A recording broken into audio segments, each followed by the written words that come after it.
ಅಶೋಕ್ ಅತಿಶೈವ ಅಂತ. ಇವರು ಇವಾಗ ಸ್ಮೃತಿವನದ ಇಂಟ್ರೊಡಕ್ಷನ್ ಕೊಡ್ತಾರೆ ನಿಮಗೆ.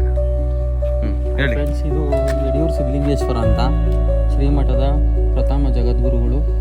ಹಾಗೆ ಇಲ್ಲಿ ಗಂಗೆ ಉದ್ಭವ ಆಗೋದಕ್ಕೆ ಇವರೇ ಕಾರಣ. ನೆಕ್ಸ್ಟು ಗೋಶಾಲ ಸಿದ್ದೇಶ್ವರರು. ಅಷ್ಟೊಂದು ಜನ ಇದ್ದಾರೆ. ಅವ್ರ ಶಿಷ್ಯಂದಿರು. ಓಕೆ, ನೆಕ್ಸ್ಟು ಸ್ವಾಮಿಗಳ ತಾಯಿ ಗಂಗಮ್ಮ. ಶಿವಕುಮಾರ ಸ್ವಾಮೀಜಿಗಳ ತಾಯಿ ಗಂಗಮ್ಮನವರು. ಇದ್ರ ಬಗ್ಗೆ ಒಂಚೂರು ಹೇಳಿ. ಇದು ಪುರೋಹಿತರು ಶಿವಕುಮಾರ ಸ್ವಾಮಿಗಳ ಹಸ್ತ ನೋಡಿ ಭವಿಷ್ಯ ಹೇಳ್ತಾರೆ. ಶಿವಕುಮಾರ ಸ್ವಾಮೀಜಿಗಳ ಹಸ್ತ ನೋಡಿ ಭವಿಷ್ಯ ಹೇಳ್ತಿರೋದು. ಯಾವ ಏಜು? ಒಂದು 10-12 ವರ್ಷ. ಉದ್ದಾನ ಸ್ವಾಮಿಗಳ ಹತ್ರ ಶಿವಕುಮಾರ ಸ್ವಾಮಿಗಳು ಆಶ್ರಯ ಬಿಡ್ತಾರೆ. ಸ್ವಾಮಿಗಳಿಗೆ ಶಿವಕುಮಾರ ಸ್ವಾಮೀಜಿಗಳು ಓದೋದಕ್ಕೆ ಅವಕಾಶ ಕೊಟ್ಟಾಗ ದೀರ್ಘದಂಡ ನಮಸ್ಕಾರ ಮಾಡ್ತಾರೆ. ದೀರ್ಘದಂಡ ಉದ್ದಾನ ಶ್ರೀಗಳು ಶ್ರೀಮಠದ ಮಕ್ಕಳಿಗೆ ಪಾಠ ಮಾಡ್ತಾರೆ.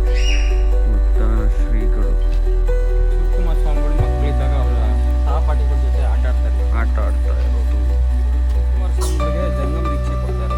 ಸ್ವಾಮಿಗಳು ದೃಷ್ಟಿ ಯೋಗ ಕೊಡ್ತಾ ಇರೋದು ಶಿವಕುಮಾರ ಸ್ವಾಮಿಗಳು. ಶಿವಕುಮಾರ ಸ್ವಾಮೀಜಿಗಳು ಮಕ್ಕಳನ್ನ ದಾಖಲಾತಿ ಮಾಡ್ಕೊಂತಿರೋದು ಶ್ರೀಮಠಕ್ಕೆ.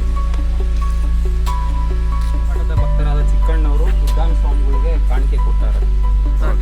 ಮಂತ್ರಪೀಠದಲ್ಲಿ ಶಿವಕುಮಾರ ಸ್ವಾಮೀಜಿಗಳು ಕುತ್ಕೊಂಡಿದ್ದಾರೆ.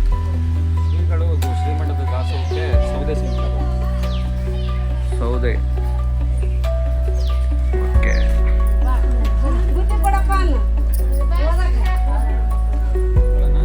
ಶ್ರೀಮಠಕ್ಕೆ ದಾಖಲಾತಿ ಮಾಡ್ಕೊತಾರೆ. ಶ್ರೀಗಳು ಶ್ರೀಮಠದಲ್ಲಿ ಇರ್ತಕ್ಕಂಥ ಜಿಂಕೆಗೆ ಆಹಾರ ನೀಡ್ತಾ ಇದ್ದಾರೆ. ಶ್ರೀಗಳು ಶ್ರೀಮಠದ ಗಿಡಕ್ಕೆ ನೀರು ಎರಿತಾ ಇದ್ದಾರೆ.